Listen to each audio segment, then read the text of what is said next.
Welcome to Stargate SG-1 for the first time. Still not a Star Trek podcast. My name is Jeff Aiken, and I'm watching Stargate SG-1 for the first time. And I'm Brent Allen, and I'm watching Stargate SG-1 for the 47th time. But for the first time, I am watching this show with an intention, with the intention of looking at the messages, applying that, those old Star Trek podcaster skills, and seeking out the messages that are hidden within Stargate. I've never done that before, so I'm looking forward to doing that. Looking for the mirrors to society, the hopes for the better future. How do we be better human beings to one another? We're going to find out if we get any of those opportunities in this two-part episode that we're about to launch into. We're watching the 22nd episode of Season 3, the season finale, and Season 4's opener, Nemesis and Small Victories. Jeff, you're gonna have to forgive me if I don't get many messages out of this one. I'm not saying that they don't exist. I'm just saying that this set of episodes, it's a season finale, season premiere, chock full of action. Probably. Chock full of stuff. And coming off an incredible season. Season 3 has been so good. Yeah. Really enjoyed it. We're going to find out if my prediction holds any water, which is Apophis, right? So we've kind of gotten an arc of understanding the system lords through season 3, and Apophis really trying to carve out his place in all of that. The fact he just won't stay dead and keeps coming back. How many times do I have to kill you, boy? Come on, old man, just stay down. But so that we're going to see some Apophis stuff go on. They're going to lose something big, probably not a person, but something's going to happen. And then in the Small Victories piece, we'll close with them.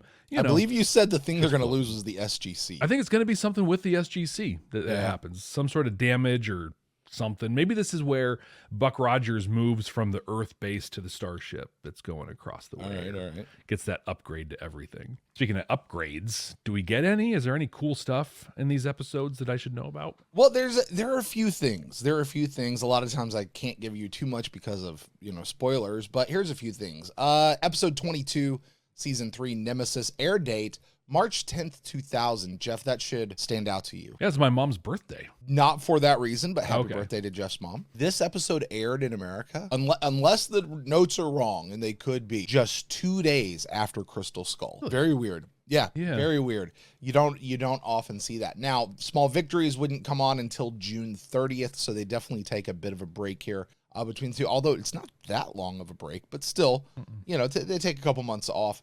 Now, one of the things, really since the beginning of the calendar year of 2000, over in the UK, Stargate SG-1 was playing on Sky One, their big sci-fi network over there that they do. They would actually get it 2 days before us here in America, which, being Americans, and this is an American TV show, we can't be having that happen. Heck no. Oh, no, America.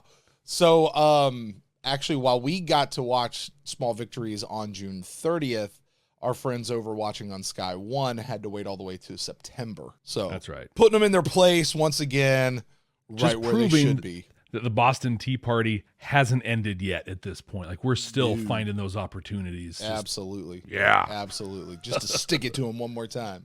Take that, King George. No taxation or sci-fi without representation. And you don't get it before we do. Anyway, now both episodes here are written and directed by the same duo. It's Robert C. Cooper, well-known name at this point, and Martin Wood. Now, Jeff, I have been telling you about Martin Wood.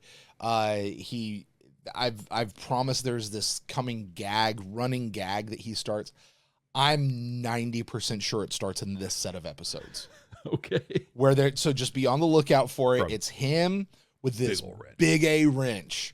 And, tongue in cheek, his character's name is Major Wood. So great. And it's typically him and Siler, Sergeant Siler together. So like I said, keep an eye out. We'll take a look for it. The SG-1 directors like to kind of put their own little signature to their episodes, and this is his. Now, there is another change that starts with this set of episodes here. Keep in mind, this is the year 2000.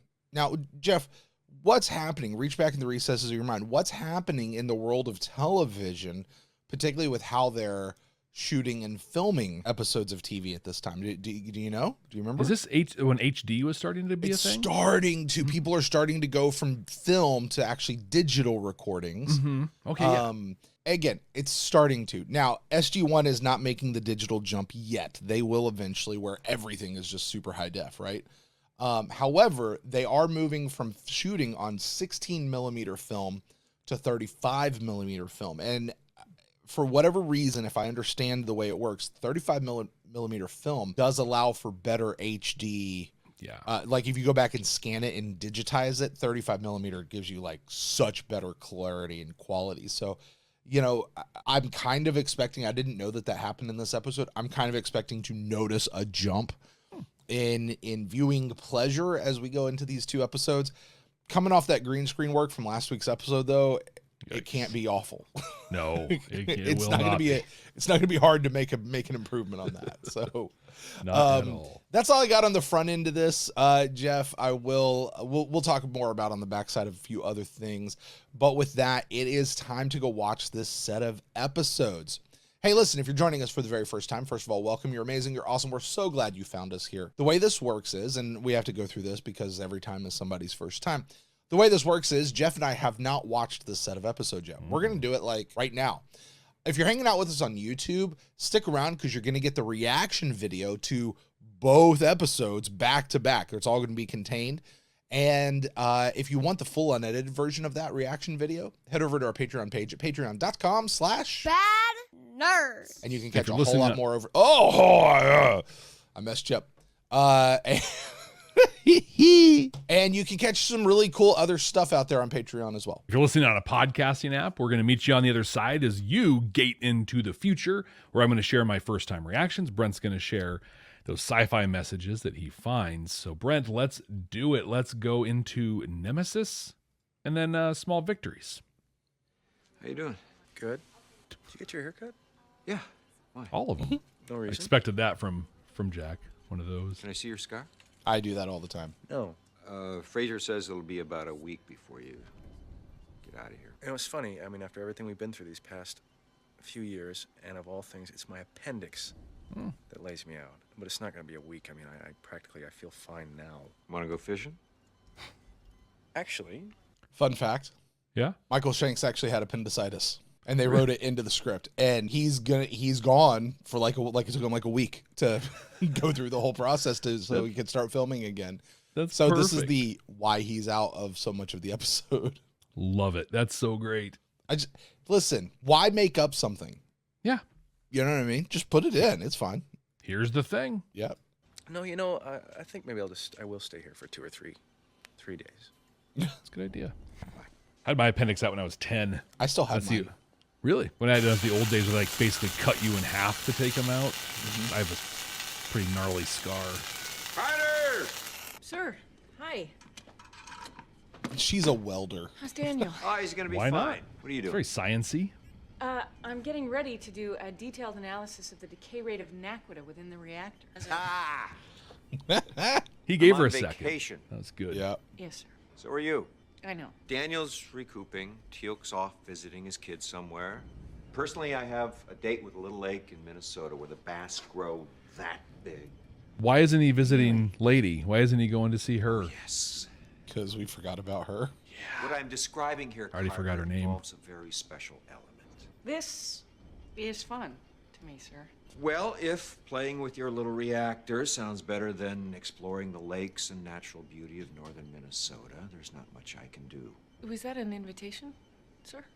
Nothing wrong with that, is there? A couple of co-workers, friends, if you will, fishing. It'd be fun. Now, if something goes down, this is earned, and I this will be appreciate okay the at effort, this sir, point. really. Like, Sounds great. won't be an out of nowhere thing or him taking I see. advantage of No sweat. somebody. That's so See you in a awkward. week. And by all means, have fun. She's like, that sounds fun. Also, I have this really cool reactor right here. I'm going to do the Star Trek thing of doing my nerd work while I'm on vacation. Oh, look. Oh. Are you okay? Have a good time. Oh. Oh, come on, Sam. Loofahs. Ja, sure, you bet your snookums. Mosquitoes. Asgard? That's how the Asgard brought him up before, right? Is this Asgard? Yeah. You gotta quit doing that. Or I love that he's comfortable enough to be like, okay. Right. Lou. Hey, God of Thunder. Hello. Beam him up. Nobody's there to greet him. Who is he, Captain Lockley? That'd freak out. Robotic bugs is what they're called. Oh, right over the shoulder. Oh, no. Dude, and they sound horrible. Dude, the Yeah. score is really good here. We had great sound engineering last week, and same on this one. The layering, the sound, and the music. I appreciate stuff like that. I appreciate that you notice stuff like that. Yeah. I'm pretty sure it was the Asgard transportation technology. AT&T, Depends on what they want this time, sir. Asgard Transportation and Technology. True. You know, at this point, he's just thinking, well, God, there goes my fishing trip. Oh, no, the store's sick. You all right? I am dying. Oh, crap. What happened? It is, as you humans say, a long story. The information you will need is contained within the stones. It's almost like Klingons and Tribbles, where you're like, really? Those are your mortal enemies? I literally was just writing these things equal For what? tribbles. Or? Oh, shoot. Wow. So Thor is voiced. Hold on. So Thor is voiced by Michael Shanks. Mm-hmm. Does that count as a Daniel death? Michael Shanks died on screen. I'm just saying. Yeah. It counts. You know, I'm counting it. That's our litmus test. Absolutely counting it. It's Totally Michael count. Shanks with a death scene. It was him. We counted Michello, didn't we? Yeah. Yeah, so we count Because this it was too. because that was our thing was Michael Shanks dying on Mm-hmm. screen. Yeah. Things for you. In the event that I am dead, Or at least seemingly or dying unable on to screen. pass on the Yeah. necessary information. Under my command, the listener was called into battle against an enemy we have named Replicators. During the battle, this ship became infested by the technology. The Replicators accessed the computer, which contained information about your planet, and plotted a course here. The crew was transported off the ship. I destroyed the outbound transporter technology to prevent the Replicators from escaping. Which and means Jack remained can't in get the off. hopes of stopping the Beliskner from reaching Earth. And all the If Asgard you are on watching Earth this recording, then I have failed, from this ship. and I have also likely doomed you to certain death. Sorry about that. Lou. Lou, testing. Testing. Oh, look at this fancy holographic communication. Carter. Sir, what's going on? Well, I need a SPAS 12, a BF 8, 10 pounds PBX, and a USAS at the base of the Stargate in, 5 minutes? That's a lot of explosives, sir. May I ask I why? had no idea what all that stuff was. Basically, Thor's ship has been overrun by a bunch of nasty techno bugs. Were the Asgard not able to defeat them? Guess not. Thor says this would not be a good thing. What are you going to do? Destroy Kill the the ship. bugs. Okay. So can you transport us up? I could, but I'm not going to. For What is reasons. your reasoning, Lenny? Anybody who comes up is not getting down. I came to get down. I came to get Sir, if you down. can't get off the ship. Yeah, I Jump know. up your feet. Yep. Look, my What happens time's when your almost up series here. lead Have wants a stuff break? ready in 10 minutes. Wish me luck, Colonel, Major. It's an order and it's fine. This is brilliant, though. Season finale. Make Good it luck, like, you Jack. know, there's no way he's getting out of this. Thank you, sir. They just killed Thor, so why wouldn't they kill Jack? But there's also so you don't know if he's coming back for the next season. But there's also how does our guy get out of it? Mm-hmm. Like, Yeah. Like, you know, if you're on the DVD cover, you almost never die, right? Unless you're Daniel Jackson. And then you do many, many times. Right. But then how do you come back? Like, that's the question, I think, for so many of these. I think a lot of the time, but I think when you do it in a place like this, chronologically in the series, because normally it happens. What was the one? Solitudes back in season 1, where it was like, hey, this is interesting and stuff. Also, they're 100% gonna get out of this. Yeah. Like, he's not really in danger because this is a season finale. Yeah, tell that to Terry Farrell. Yeah, Denise Crosby. Now, she asked to be let out of her contract. yeah, so which is whatever. fine. I'm so glad that she's not worked out well for everyone. Major, to your knowledge, if Keep Colonel O'Neill is fussing with myself. unsuccessful, can the Asgard ship Be destroyed by a surface-to-air strike. Sir, the Asgard ships have sophisticated cloaking devices. We've been looking for it in orbit since Colonel O'Neill disappeared. Still nothing. So if we can't see it, we can't target it. That's right, General. And even if you could target it, your weapons are nothing. Yeah. Tink, tink, tink. Damn it, I gave you people a direct order. General Hammond overruled you, sir. We have a way off the ship. Gonna cut a hole and jump. I like that he gave an order and Hammond overruled it. Yeah, it wasn't just them saying, well, we had to come here to help you. They're like, still follow the chain of command. Yeah.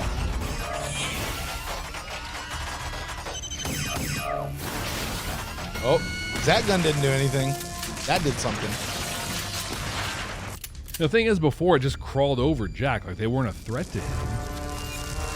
Oh. Why did you bring them? Anyone? We believe That's we a could be great of assistance. Now you will all die. Actually, we don't think so.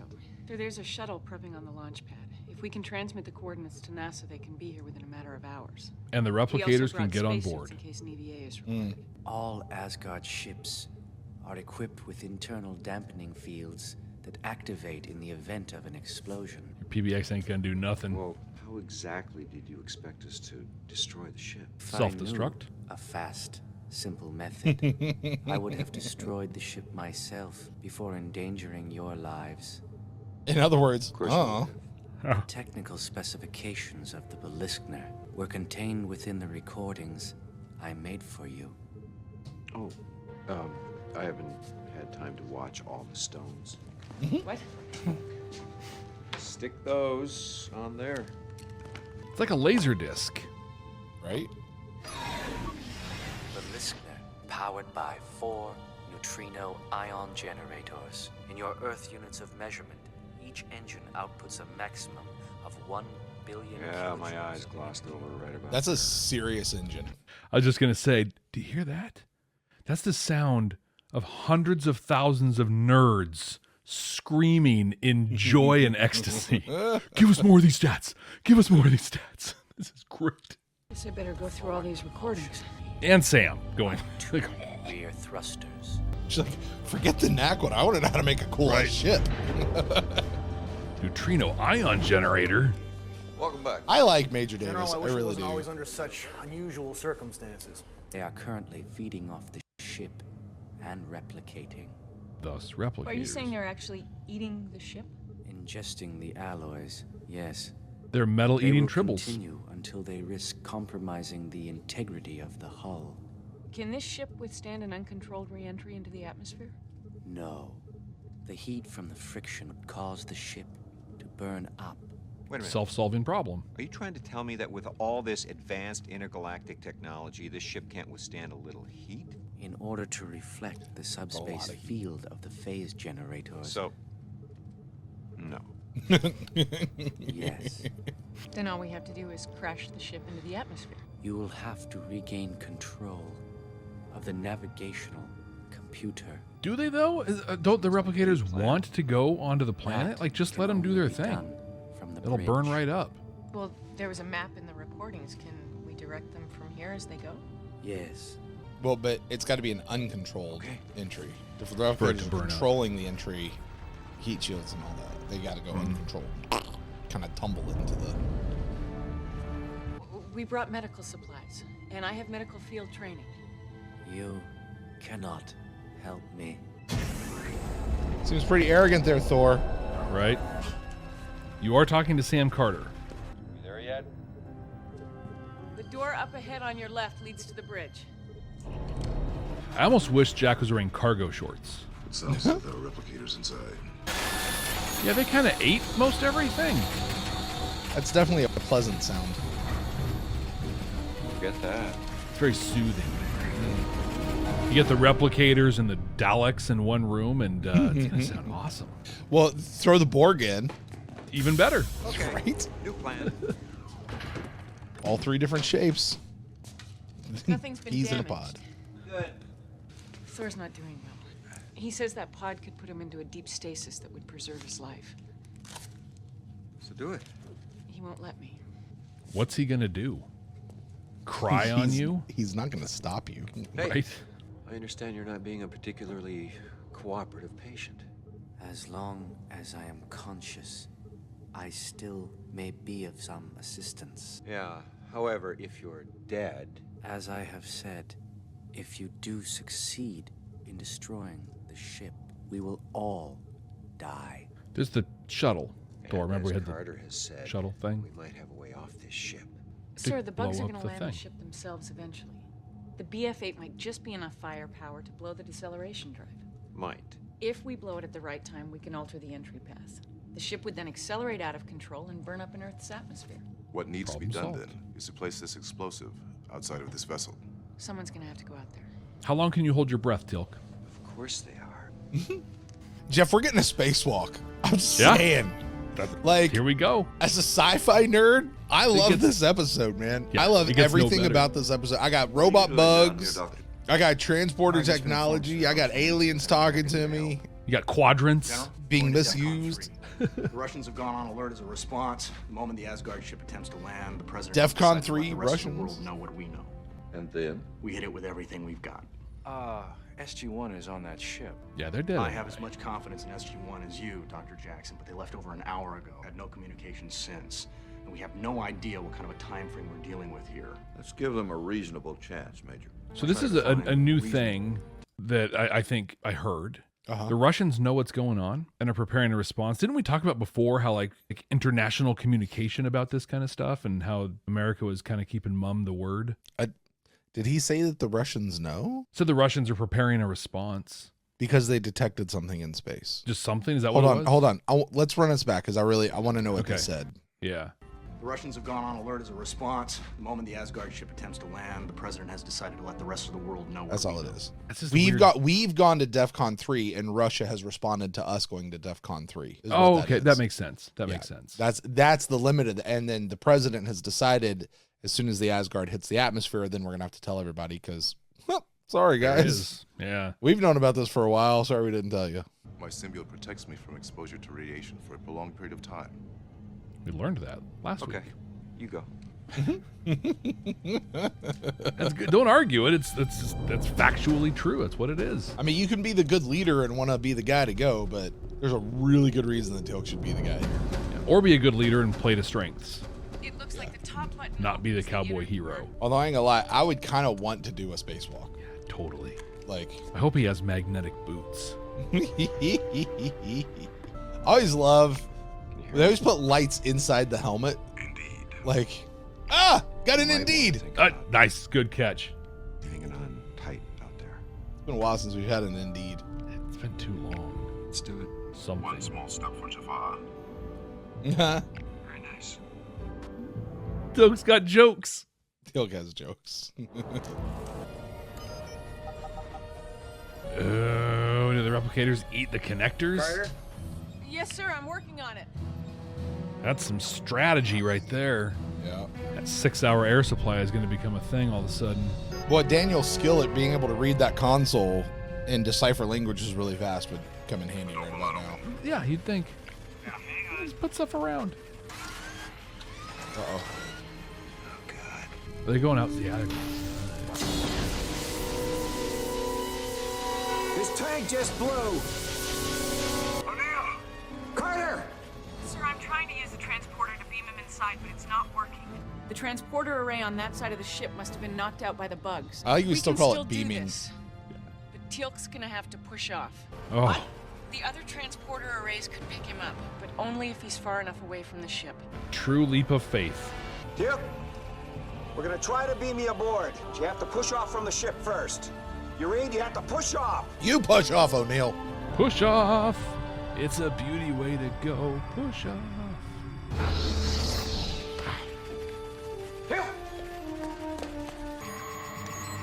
Yeah, Thor, you're going under. Yeah. Sorry, dude. Come on, breathe! Oh yeah, that's following orders. We are going to die. Come on, Teal'c, lighten up. Been in these situations before? No, sir, we haven't. We haven't?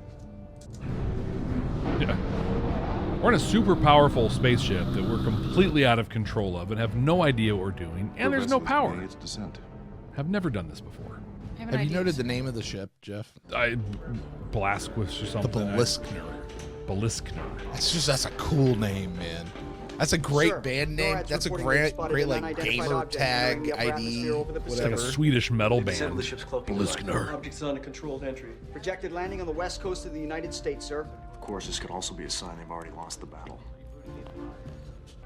I'm sorry, Dr. Armin nukes. Russia's not going to respond well. The atmosphere intact. We have no choice but to assume SG-1 failed. We must destroy it by whatever means necessary. Oh, just take the whole Stargate. Why not? Get out of there, right? There's your ticket away. They got the DHD. They're gonna use it to escape.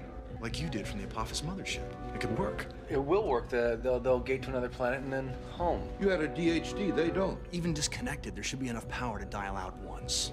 that's new information, Jeff. Yep. It has a charge of its own. This is Hammond. I want the Beta Gate unpacked from storage immediately. Good thing we had that thing laying around. We're probably losing this gate. This is the big important thing they're going to lose. I was wrong about Apophis, but might be right about that. It's like a rotary phone way of dialing the Stargate. It doesn't seem like the ring's really that hard to move. Like, must be on ball bearings or something. We got bugs.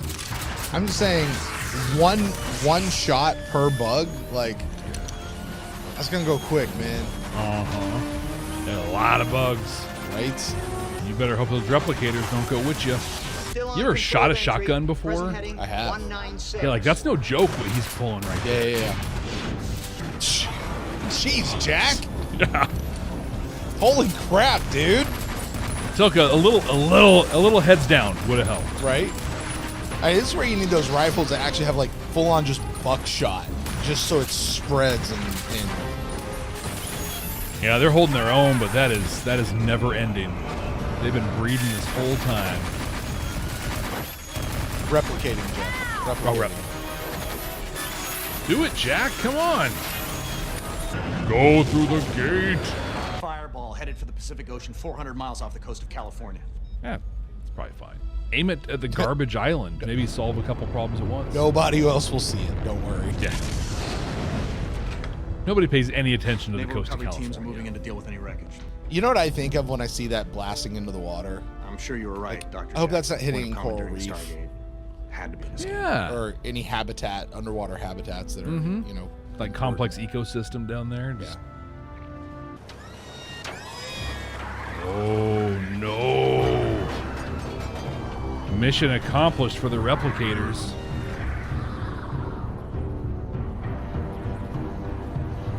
What a great ending. All right, Jeff, pause in the action. Quick thoughts on episode 1. This episode ended perfectly. Yeah. We don't know what it is. Well, they could be dead, all blowed up, the Stargate's gone, and we know the replicators are on Earth. Now they're in the middle of the ocean, but they're on Earth. I don't think that matters. I don't think they care where they were at. So, they went out into space. I don't think the ocean is going to stop them from getting to where they need to go. I don't know, man. Poseidon's pretty raucous when it comes to stuff. Is he but is Poseidon a Gould? And maybe he's fine with the replicators. Because we learned last week the enemy of my enemy is my friend, and they're both enemies of the Asgard. Could be, maybe. No, this is a lot of fun. I think like my one thought I'll hit here in the halfway point is just my note here. Raw materials and metal equal breeding. If they hit replicating. Earth, there's replicating. I know I make it so dirty. They don't breed, just replicate. They just replicate. That's all we do. But so raw materials, metal equal replicating. Hitting Earth equals tons of materials. So basically, they're metal-eating tribbles. Yeah. So pretty much. This is it, and much more nefarious than the tribbles as well. Yeah, heavy stuff. Yeah. My quick update on messages and stuff. I got no chevrons.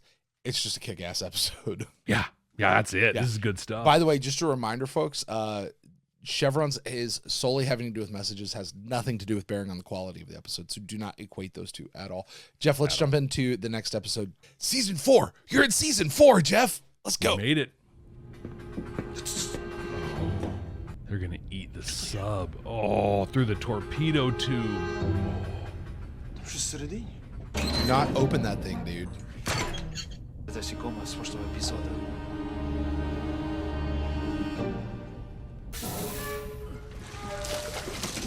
Yeah, it means it's open on the other side, or was opened on the other side. Not good. You shut that now. We have a flashlight just laying up here. They do. That is normal.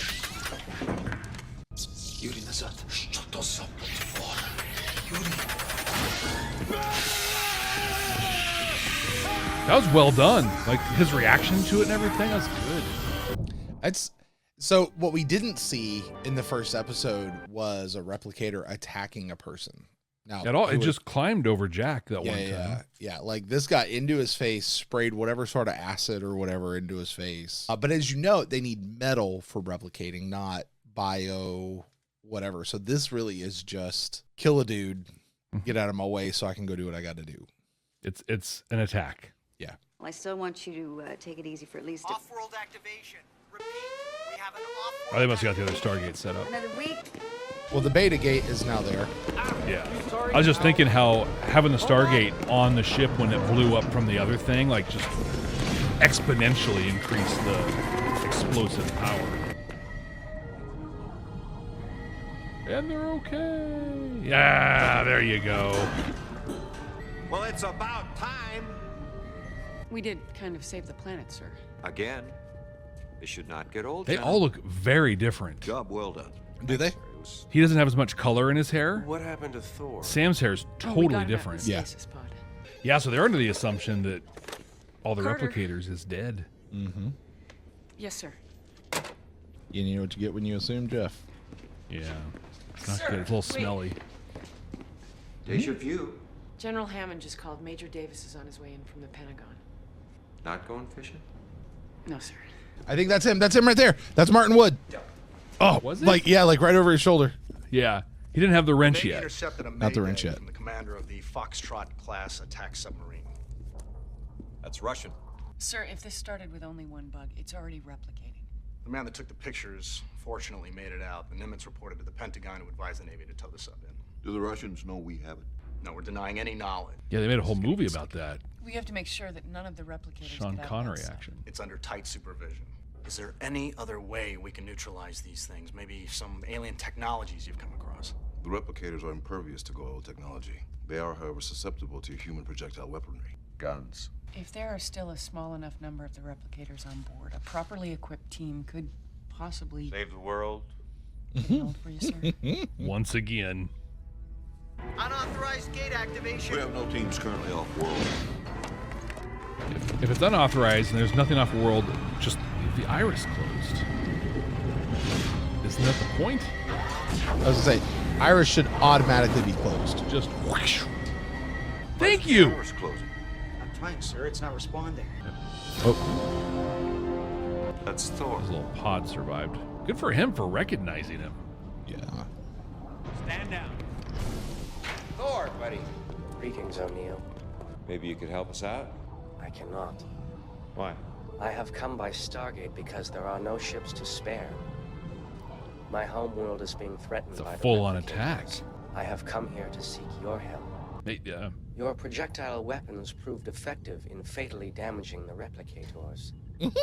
You have demonstrated their weakness may be found through a less sophisticated thus approach. you.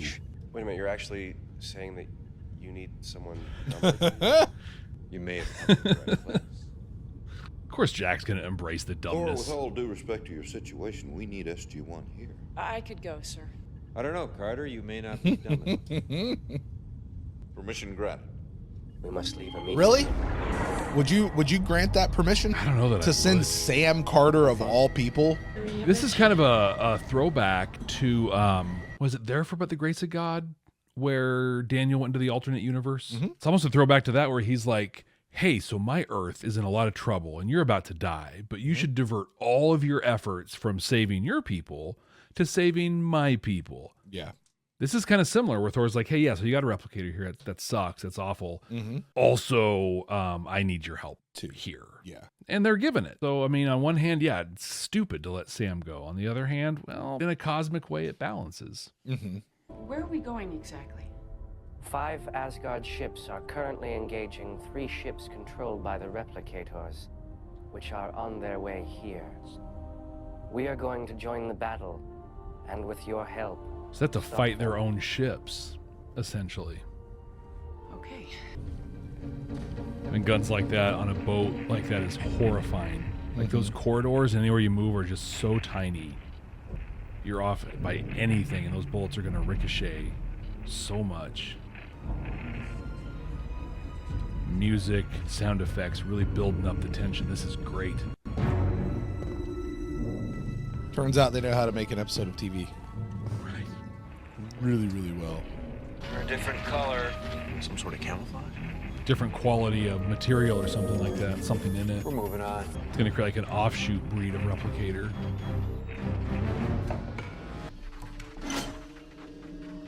There. Ah! Using the lower res cameras to show that too just gives it like a gross feeling. What is that? A lot more visceral than it was up on the Beliskna. That's a big one.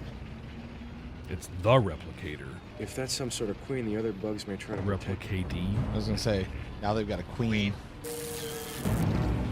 I mean, it's just shooting out pieces. Yeah. And they all come together. Ugh. Oh, not now. Man, can you imagine? What if they made a whole episode with it being like a found footage type episode? Oh, yeah. Like this. Oh, my gosh. If this episode was created now, that'd be the YouTube spin-off one of just one of the sailors, or something. Mm-hmm. Like, oh, they had this thing. I guess you don't keep any replicators around for study. It is too dangerous. Of course, that would be stupid. Just out of curiosity.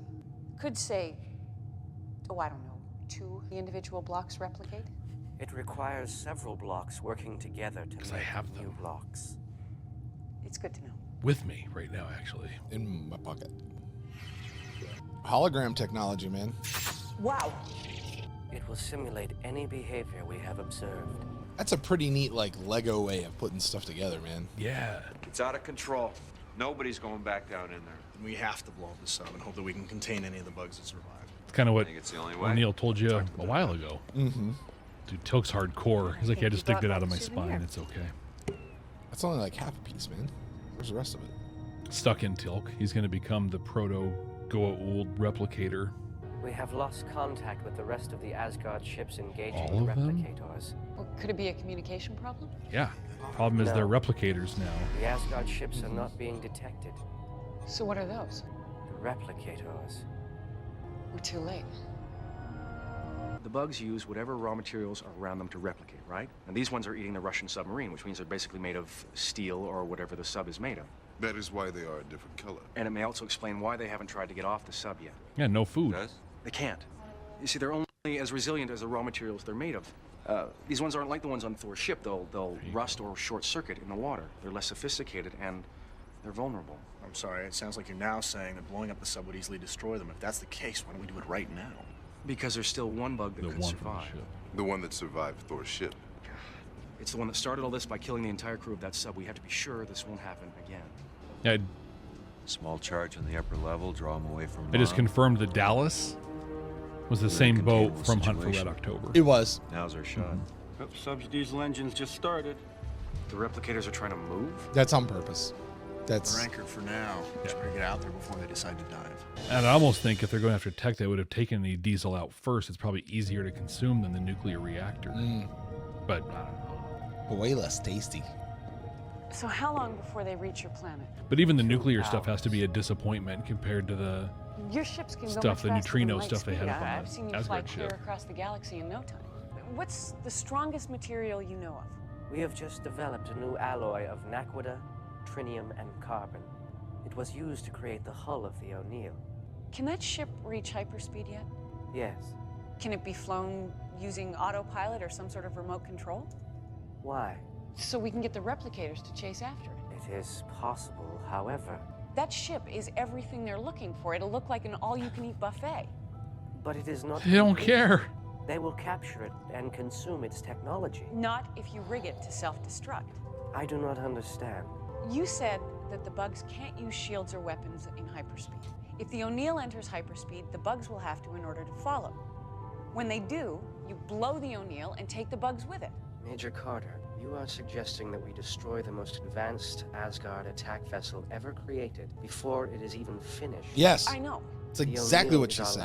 Yeah, because if we don't do that, you're going to die. Replicator-infested ships. It won't attack anything if the bugs get to your planet before it's finished. I know, it's a risk. A risk. But I can. I'm a barbaric teal'c. That's what I'm like, look, you brought me here for a reason. Here you go. This is what I give you. You wanted help. Don't overthink it.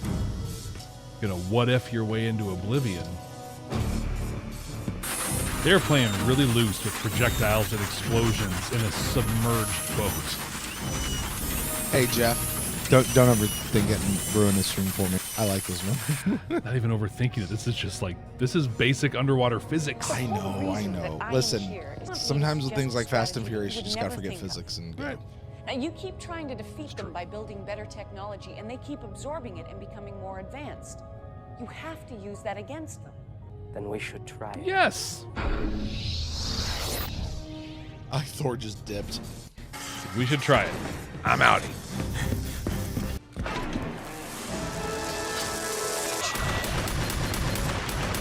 Jack's like, I have had it with these mother bugs on this mother sub.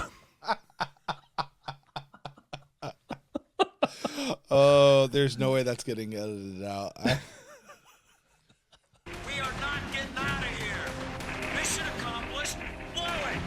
Jack, Daniel, please answer before I get eaten alive by these These mother bugs. Davis, give the order. Quick correction. I looked it up. Foxtrot class submarine was diesel electric. It's not a nuclear boat. And shockingly, they had them in service until 2014. It's nuts to have a diesel boat out there that long, especially for Russians. Look at this, Thor. It's all going to go down the way Sam said. Mm-hmm. Maybe O'Neill's not the only awesome human you've got working for you. It worked.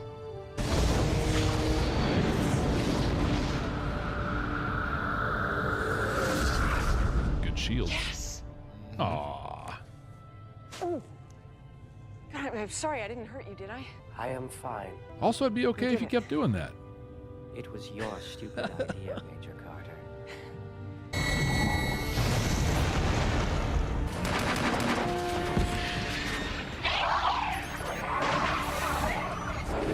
Oh, perfect timing. They're okay. They're okay.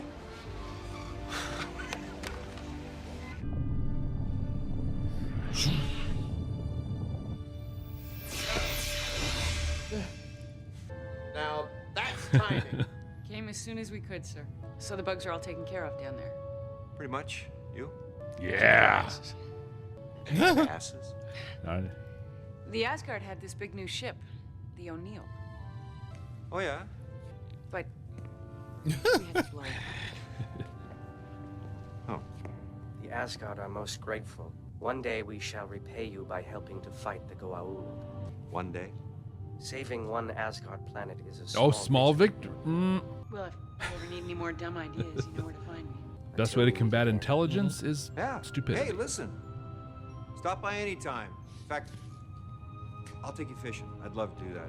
I just want to take somebody fishing. Minnesota where the bass grow that big. Well, listeners like deuces. I'm out. Right. All right, Jeff. Well, there it is. First of all, welcome back to all of our listeners, particularly those of you out there in the audio world who have gated into the future. We have rejoined you, Jeff. You and I have just watched together both episodes, Nemesis and Small Victories. We got a little bit of your immediate impression of Nemesis back during the little break, but back it up. You can talk about the whole thing, one episode over another, however you want to do it. Take us through your first watch of the season 3 finale and the season 4 premiere, Nemesis and Small Victories. What an awesome set of episodes. Like, this was exciting. It was fun. It was cool. I'll hit my one negative on the whole piece, and that was that for this episode, Small Victories, a lot of the battle stuff happened on a submarine. Foxtrot class Russian submarine. People out there don't know, I served on a U.S. submarine, a nuclear fast attack, Los Angeles class, back a little bit before the time this episode aired. And there's a couple things they did that weren't so accurate. Also, it freaked me out. Like, they're blowing stuff up and shooting guns in a boat that's submerged. Like, not smart at all. But real super quick story on that. When I was on my boat, we had a group of SEALs, Navy SEALs, that were on the boat because our boat had a thing on it that did a thing that the SEALs could use. Super top secret. And so that's all I can say about it. But they could do the coolest stuff. And they were actually running these drills where they had 45s, M1911A1s, I think they were. Wow, what's going on? But they could literally shoot around a corner. They could ricochet the bullet. Like, they would go and they would set like targets up and they could ricochet, intentionally do that. And so watching them blast all those replicators in there, I'm just like, those bullets have got to be going everywhere, all over the place. But I mean, I don't have a ton to say. This was exciting. It was cool. I love that this big galactic threat the Asgard have that are more of a threat than the Goa'uld were bugs. Yeah. Like you imagine like the Borg, or just the krill, which is this huge, scary sort of a thing. And it's like, they're scary, but like they're bugs. Yeah. And like I'd said in the in-between piece, they're basically tribbles with intelligence and nefarious means. I did find it interesting that these episodes were kind of the anti-Star Trek. Near the end, when Sam and Thor are working on a strategy to take him out, Thor keeps talking about how they're so intelligent. They adapt, they learn, they, are always trying to better themselves and stuff like that. And I thought to myself, this was Star Trek, especially the Next Generation. Picard would be like, hey, they're a threat, but they could be sentient, and we have to learn to understand them. Right. Whereas here, they're just like, yeah, kill them, blow them up. Like, who cares? Let's just do it. These two episodes, to me, were proto material for the Mass Effect series. Now, again. Now, for you now, in this moment as we're recording this is all spoiler material that will mean nothing to you. Okay. But by the time this airs, you're going to totally know what I'm talking about. But the relationship between the Asgard and the Replicators is the same as the Quarians and the Geth. And in Mass Effect 1, that relationship is pivotal to the entire plot that then shows up again in Mass Effect 3. But just that idea of an artificial life becoming its own force, as it were, and then coming back on the creators in there. It was a really well done story that translated really well into Mass Effect. And then the other piece was, I was so blown away at the psychological impact of the way the Replicators work. Is they go onto the ship, they kill all the people on the ship, they consume the power, and they basically take over the ship. So you're not fighting these replicator vessels. You're fighting your vessels with your people on them. And there's got to be that psychological aspect. Hey, I served on that ship before, and now I'm firing on it or whatever. We experienced that in Babylon 5 and the Earth Civil War, where that actually came up. People who served under other captains and stuff now having to fight each other, and the impact that had. But in Mass Effect 3, that's a real theme on how the Reapers work. They have themselves, but their ground troops are like, they went and captured your buddies, and now you have to go fight the Reaper versions of your buddies. So super cool to see all of that play out here before it was ever a video game. I love that you see Mass Effect in like everything. Well, the thing is, and they haven't hidden this at all, but Mass Effect is a direct ripoff of tons of sci-fi. Yeah. It's how they wanted to make it, and they make no bones about it. Yeah. Actually, I like that idea. I really do. Just take all the cool stuff. Pull as much homage as you can into it, get the best of it all and stick it together and make something good out of it. Yeah. So this was a lot of fun. Really dug these. A great cap to a great season, and really opening stuff up well for season 4. We get to update our tracking board. We do. Indeed, we do. We got an indeed. Got an indeed. An indeed. Indeed. We thought we had a Daniel death, but turns out Thor's okay. So yeah. So, all right, Jeff, this cannot be right. I've only got us up to 4 indeeds. There's no way that's right. Did we lose some somewhere along the way? There's we might no have way missed that's some, right. but it also could be right. Like I'm thinking about it, and I think I've had more missed opportunities for indeeds. Yeah. Than actual indeeds at this point. That might be true. I do know they start picking up. Like it kind of people start keying in and the writers start going with it for quite a bit. Yeah, I think and I don't know. I mean, I am where I am, but I think that if I did not know it was going to become a thing, I wouldn't think it was a thing yet. Okay, fair enough. So that could be fair. I do have a question. Yeah. So Jack and Sam got a little flirty in this episode. One of the things we're counting are Sam's boyfriends. I don't know that we're ready to count this one yet or ever, but she shut him down. And then she ran after him. Stopped him in the hall and was like, "Oh, but have fun." Yeah, she backed it off. I even made the comment while this was happening that I'm not opposed to Jack and Sam. Yeah. I'm opposed to Jack and Sam the way we've gotten it so far. Sure. Right, with Alt Sam and stuff like that. But this is perfect. That's that professional tension that's kind of ratcheted up into some romantic stuff. He's trying a little bit. She's thinking, then backing off. Like, this is how you develop a relationship. And if, like, at this pace, if at like the end of season 4 or later, something actually happens with them, I'll be like, okay, that makes sense. I get it. It's not going to be a forced thing or an inappropriate thing that comes up. Well, I mean, it'll be inappropriate as long as she is under his command, right? There is that. The whole fraternization thing is kind of an issue. Yeah. Well, you gave a... Well, I was going to say, just to go through, I've got 20 for crying out louds. I've got 7 Daniel deaths. I've got 4 indeeds, and I've got 3 boyfriends. Wow. It's going to be fun to see kind of how that plays out over the rest of the series. Now, you gave us a little spoiler early on in this that you didn't anticipate a lot when it came to the Chevron sci-fi message conversation. Do you have anything? I really don't. This is just premiere finales, go shoot them up, go have a lot of stuff. Might be able to dig something if I'm really looking, really thinking, which I am looking and thinking, but nothing that's just super clear that just jumps smack dab off the page. Listen, folks, if you get one out there, you want to email it in, you can do that at our email address over on our website at bynerds.com, or check out any future updated URLs. Yeah, check the link down below. It could be all kinds of things at this point. We keep changing stuff, man. We keep changing stuff. It's okay. So, yeah, I got no chevrons, man. No chevrons.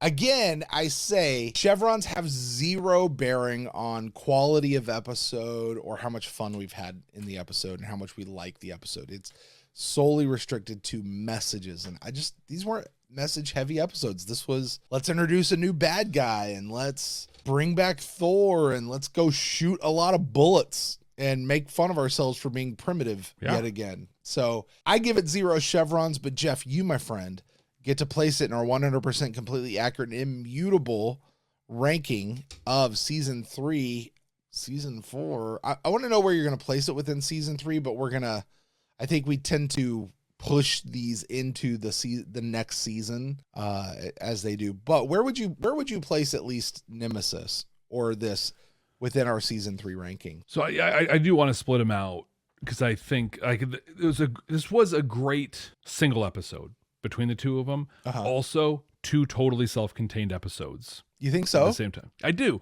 Like the Nemesis episode ended on a cliffhanger, but in a way that I could see that being like a series finale. Of the whole, like the whole thing, like, hey, so the heroes are probably gone. There's a threat on the planet and we're done until the spinoff comes. Like, right.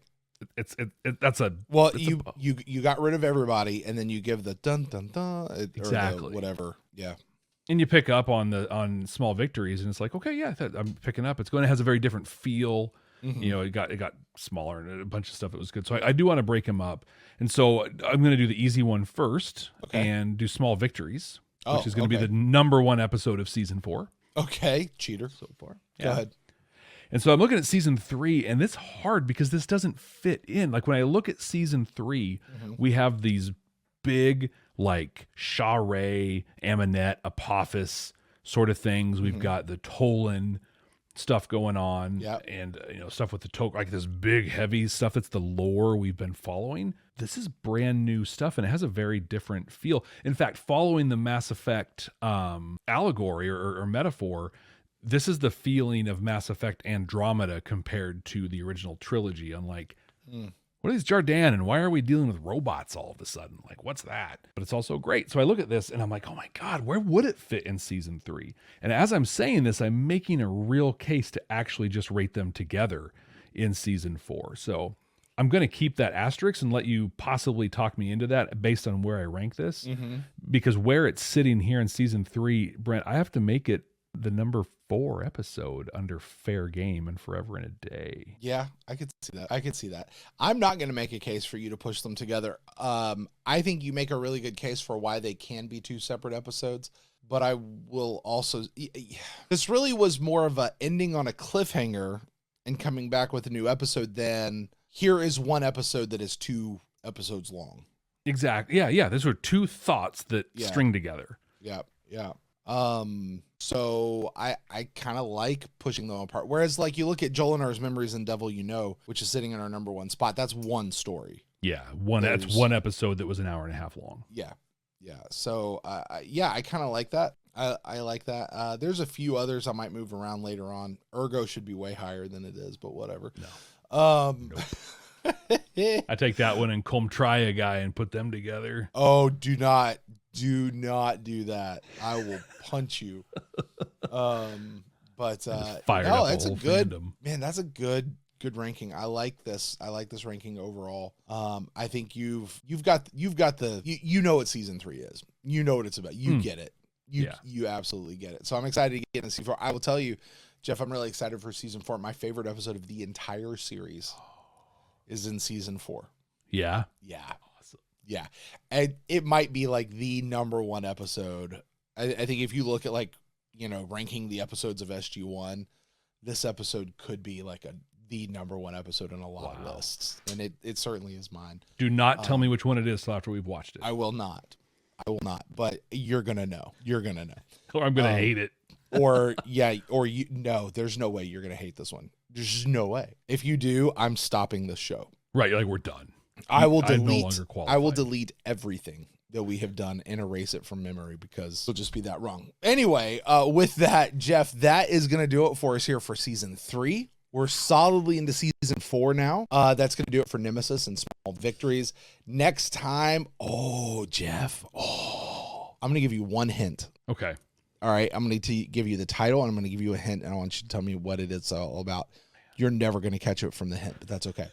All right, the name of the episode is The Other Side. This episode has a phenomenal Trek crossover guest appearance. Oh, well, that totally gives it away. Absolutely. Go for it. You're going to love it. And as soon as you see, hear, whatever, you're just going, bam. They've been great Trek crossovers so far. We've had Quark and Jellicoe and 1000% you do not expect this one coming. Okay, cool. Other Side makes me think of The Doors, right? Yep. Break on through. But I also think that's we've already done alt stuff or whatever. Although we have Mirror Teal'c going with his little soul patch, could remind us it's the year 2000. I'm going to guess that another episode, Monster of the Week, Planet of the Week episode, and they're going to have to like play a subterfuge kind of game and make it like they're playing the other side, double agent kind of a thing. So hitting, warring groups on this other planet and, oh yeah, we're totally buddies with you, but they're really not. They're playing for the other side. Right. Well, we'll see what happens next time here on Stargate SG-1. You are a good guesser, Jeff. Oh, thank you. You're a good guesser. Hey, listen, guys, thanks so much for joining us. Big double episode, longer than normal. Thank you guys so much. Don't forget to subscribe to the show wherever you get the show, whether it's on YouTube, audio podcast, whatever. If you need a link to where to go, just go over to our website. Link in the description below. You can catch links to whatever platform you like to listen to us on.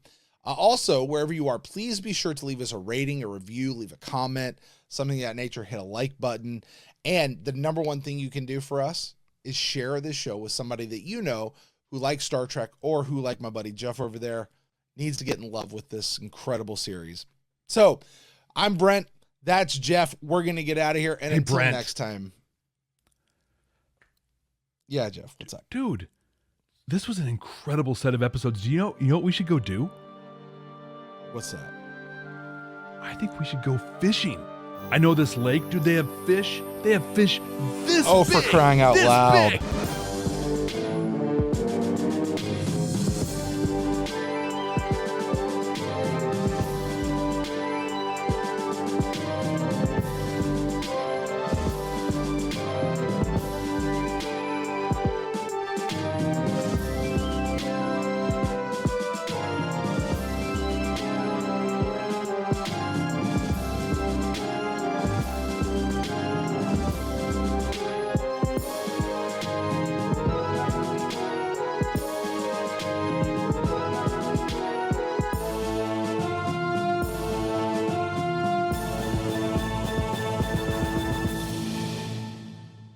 Hey, Jeff.